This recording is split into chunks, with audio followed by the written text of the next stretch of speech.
Did Noah preach? The intermarriage between the godly lineage of Enos and the vagabond lineage of Cain was a displeasure to God. God then spoke to mankind, and when they resisted him, he said, "My spirit shall not always strive with man."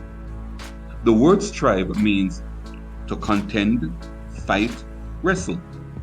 God said he, not Noah, strove with man.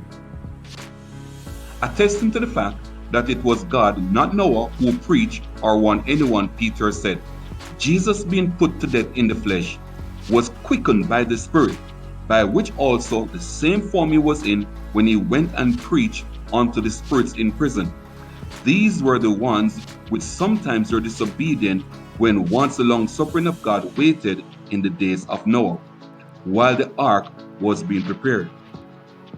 According to Peter, the same spirit form that Jesus was in when he spoke to the people of Noah's time, he was now in that same spirit form after his ascension.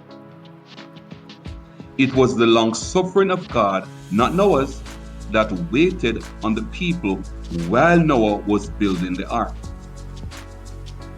The spirits in prison were there because they rejected God when he spoke to them in the time of Noah.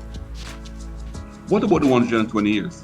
After the flood, mankind's lifespan would begin to diminish to 120 years. The Bible did not say Noah preached for 120 years.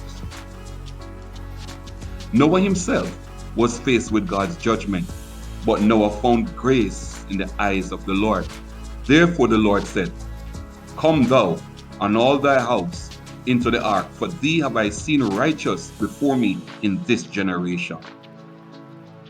Knowing that God found Noah righteous, Peter called Noah a preacher of righteousness.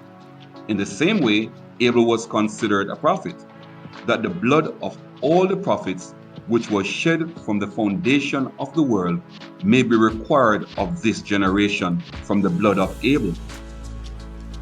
Abel wasn't a prophet, but it is okay to say so because his blood cried from the earth. Noah lived righteously, and Peter called him a preacher of righteousness. By the time God spoke to Noah, he had already decided to judge the then world with a flood. That's why he told Noah to build an ark.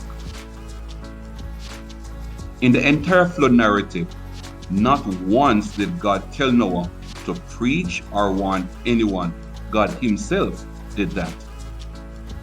Why would God pass judgment on mankind, then tell Noah to preach to them? Why would God tell Noah to build the ark to a specific dimension, then tell him to preach to the people? If Noah had preached, why would Jesus need to preach to them again? Is there repentance after death? Noah did not preach. God did. Since creation, God has been the only one who speaks to mankind.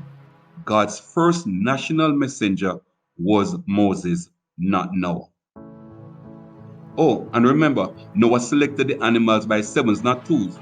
Of every clean beast thou shalt take to thee by sevens, the male and his female, and the beasts that are not clean by two, the male and his female. Of fowls also of the air by sevens, the male and the female, to keep seed alive upon the face of the earth.